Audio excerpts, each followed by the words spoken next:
got 2 more minutes left. That's all I can afford. We all influence each other Right. without even knowing. Richard Humpty Vision, you know who that is? Of course. Yeah. Hi, Richard. You're gonna hate the story. Listen, I was on Power Tools. That's no secret, right? But Tell people for people that don't know what Power Tools is, because there's people watching from all over the country, all over the world. Power Tools was on Power 106. Okay, so Power 106 was top 40. You know, a lot of people looked down upon it because it was top 40 corporate nonsense. But there was a show. Huge though, a massive radio station in LA. Number 1 radio station, right? Yep. So there was a thing called Power Tools where they introduced techno house and all the Late night. What they call now electric music, right? Electric dance music, whatever. And I was part of that for a very long time. Now, listen. But let me, hold on. Yeah. What it is, it was kind of like this special thing for because it was Power 106, all the pop shit, and then Power Tools came on, and for all the people that were into rave music at midnight, it was like, oh shit, Power Tools is coming on, right? And hardcore. Okay, so people understand that. Let me tell you a quick story.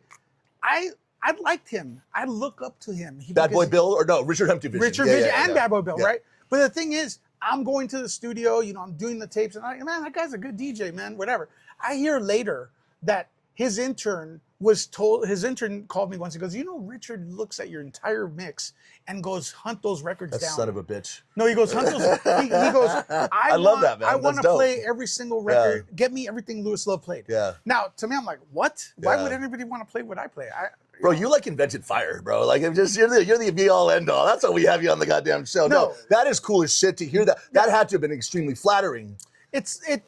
Yeah. Or were you like, this motherfucker, dude? It's What's up, man? Jacking my shit. And with Ron, that's I love Ron, man. That he was able to say that and give back. And I'm going to tell you something. That was very gracious of him. Yeah. But you know what? That's what makes him so fucking dope, too, right? Anyways, go on. Sorry. We're supposed to elevate each other. 100%. Right? That's 100%, what the rave scene is, 100%, right? Yeah. Ron motivated me to do stuff. Like I was inspired by him, right? 100%. So that's the thing. The rave scene, the hardcore scene is much more humble, much more elevating each other. It's more about plur, peace, love, unity, respect than the Power 106 side, which is the commercial radio. Yep. And that Power 106 side, the Power Tools people, they do not really acknowledge me that much. But it's the raver kids that always come up to me and go, hey man, like I remember Lovecore. So how were you on because Ron said something about somebody threw a tape on you. Was it you? You threw them his tape or something? Well, here's what happened. The guy who was a program director, which is this guy, okay, so of Power Tools, he goes, send in a mix. So I sent him Lovecore once because I didn't have time to do a mix. So he heard, or someone heard, that Ron didn't like Power Tools. That's what so to troll Ron, they started playing. I see. So Ron had nothing to do with that. Why? Because it was too commercial for him, or what? Would you know what his beef was? There's always I guess I could ask him. Well, I guess ask him. Yeah. So there is always a stigma with going commercial with. You sold out. But that's with everything, though. I know. It's happening in the Netherlands right now, like with hardcore, and you're gonna look. Most music genres have a hardcore. Punk hardcore. Oh, I agree with you. Rock hardcore. Yeah. We talked about it on one of the, I pretty much say I like the hardcore of every genre. Yeah. That's what I like. That's the music I like. The British have hardcore too. With the breaks. They call it British hardcore. Yep. Right? Yep. But our hardcore, the one we know, is a 909 distorted. Boom, boom, boom. That's the thing. So when you did, go ahead, sorry. In regards to house, this is my show, by the way. In regards to house music, why did I play it? Yeah. I played house. Tell me it was because of a woman or something, bro. I believe that, bro. But why you do? Women don't make me do anything. So my house is always harder, in my opinion. But you know, there was a rivalry between, because the hardcore heads felt like house music was taking away from their scene. But then at the same time, the hardcore kids, they wanted to keep it underground, and then they were worried about house music taking over the scene. So when I listen to some of the old hard house, I'm like, this is hardcore, dude. Right? Like straight up, it's dope. My hard house is hardcore. Yeah. I used to sample the hardcore kicks and put them in there. If you listen to them now, it's distorted. Do you have another mixtape other than the Lovecore tapes that are strictly hardcore? Like what we know is hardcore, not all this confusion, or is that it? There's one I did with Trance. DJ Trance. Okay. Yeah, DJ Trance. Jason Blakemore.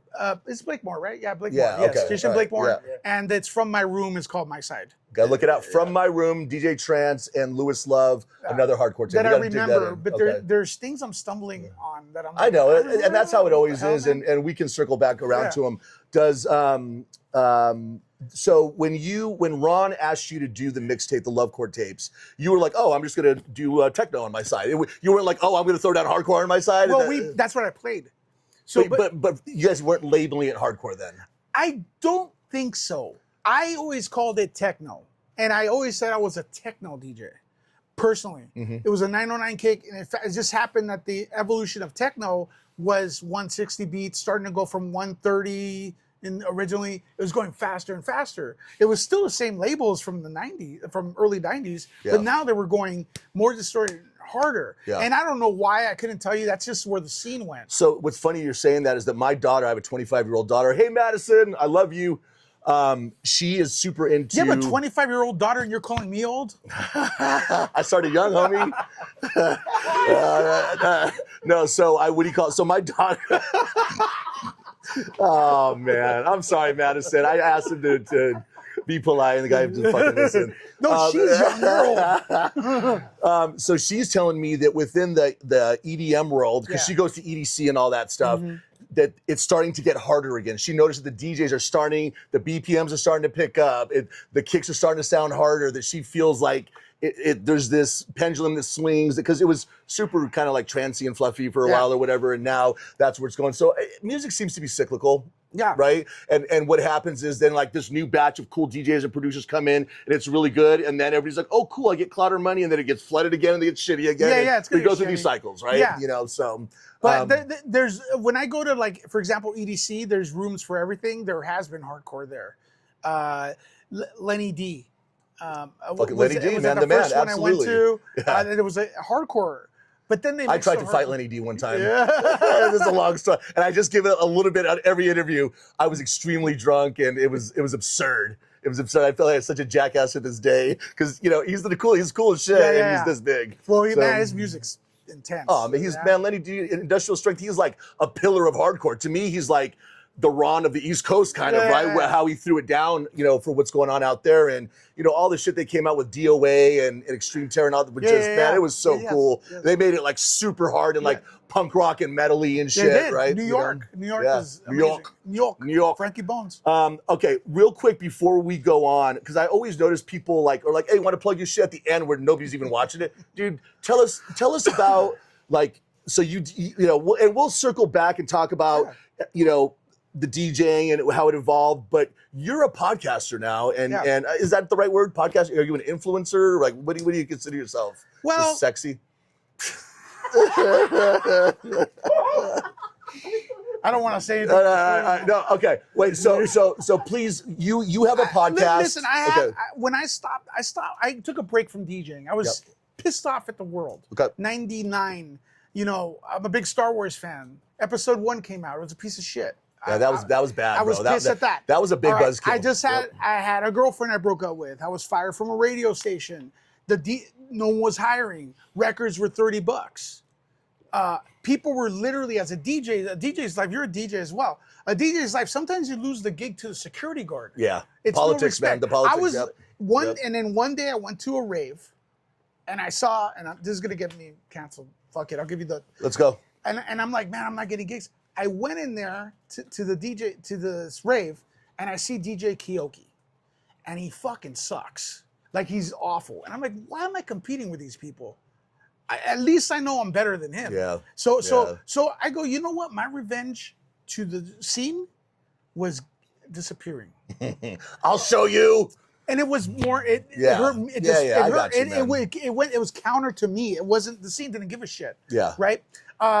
And stuff. So, but I never really left. I always listened in to what was going on. I always loved the music. I took because you didn't lose a passion. You were just bummed out, and that happens to so many artists and musicians, athletes. That politics come into play, and you're like, there's no reason that person should be famous when these people have all this talent, and it becomes so absurd that it becomes hard to deal with, and you get emotional. Promoters not paying you. Yeah. What the hell, dude? It's just $50. Yeah. What the hell? This place is packed. Yeah. Pay your DJs, bro. They won't pay the DJs shit, but then they have like, a 2-hour fireworks show. It's like, maybe, dude, shorten it down to 10 minutes and let's pay the DJs, right? And then now people are complaining because DJs get worshipped. Like, people are like at least pay the DJs with clout. Yeah. That's the way I know people don't like that, but you know what?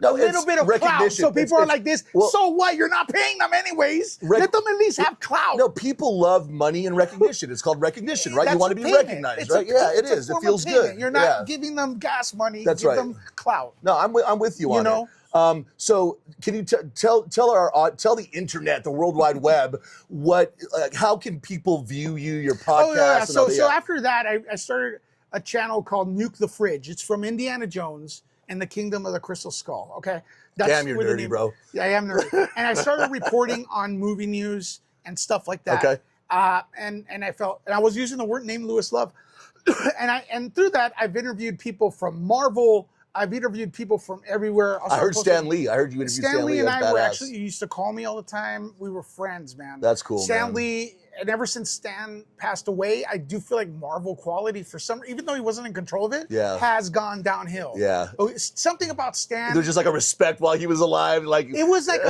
like the base was there. Yeah. Even though there are the people who created Marvel, like Steve Ditko and everybody, but Stan was there. He was a spokesperson. He talked. He was everyone's grandpa. He would call me and we would talk and a little bit. His manager would have him call me, obviously, and he would always give me interviews and stuff like that.